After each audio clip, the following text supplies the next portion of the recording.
क्या ये माइंडसेट एक इंसान के अंदर नेचुरल इंस्टिंक्ट की तरह होता है, या ये सारा माइंडसेट ट्रेनिंग के बाद डेवलप होता है? देखिए, ऐसा है कि जो आपका पर्सोना है, जो इंसान का पर्सोना है, वो एक नेचुरल ब्रीड है। जो ट्रेनिंग होती है वो उसको ग्रूम कर देती है, उसको एक शेप दे देती कैसे? है, उसको एक रास्ता दे देती है।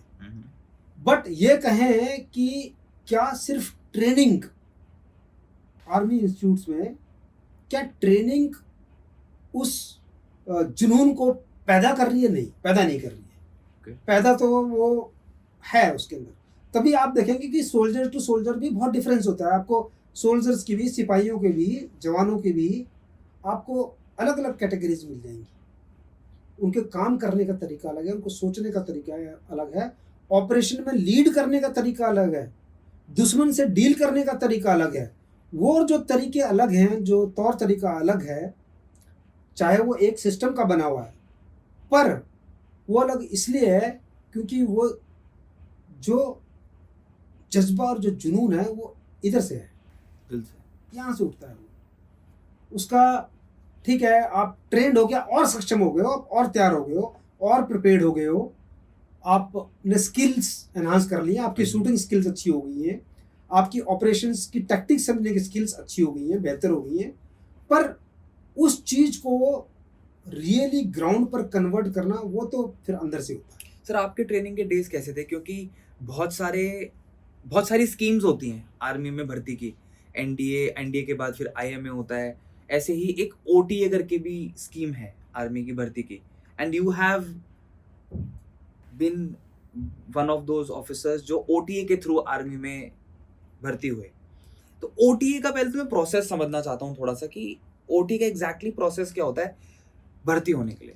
देखिए, ऐसा होता है कि मेनली दो तरीके हैं आर्मी में जाने के ऑफिसर। एक तो सबको पता है एनडीए के थ्रू है, जहाँ आप स्कूल लेवल से ही एंट्रेंस एग्जाम देते हो, एसएसबी क्लियर करने के बाद आप जो है एनडीए में चले जाते हो, नेशनल डिफेंस एकेडमी पुणे में, और वहाँ से आपकी ट्रेनिंग स्टार्ट हो जाती है। दूसरा तरीका ये होता है कि after graduation combined defence services करके, जैसे एनडीए का एग्जाम एंट्रेंस एग्जाम है, वैसे ही सीडीएस उसको कॉमन भाषा में जानते हैं। कंबाइंड डिफेंस सर्विसेज के थ्रू वही सिस्टम है।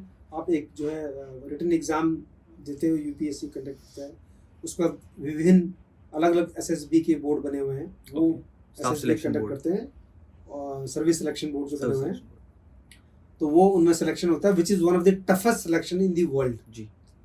तो उसके बारे में अभी जो एक्टर जयदीप हैं, उन्होंने उसके बारे में अभी जिक्र किया था जी ललन टॉप में, तो उन्होंने बताया कि वो कैसे रिजेक्ट हुए थे, अपनी कहानी सुनाई उन्होंने।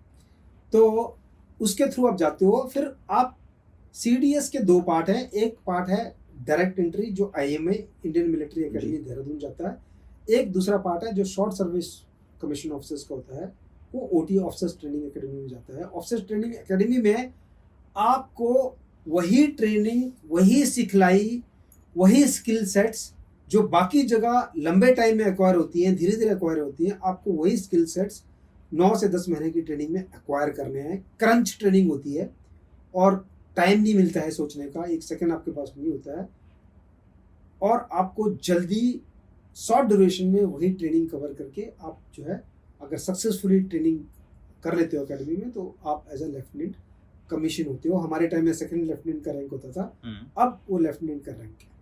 तो ये जो ट्रेनिंग है ये ड्यूरेशन शॉर्ट है, पर आपको उतनी ही ट्रेनिंग करनी है, उतने ही स्किल सेट्स एक्वायर करने हैं, वही तरीका है, पर ये क्रंच्ड है।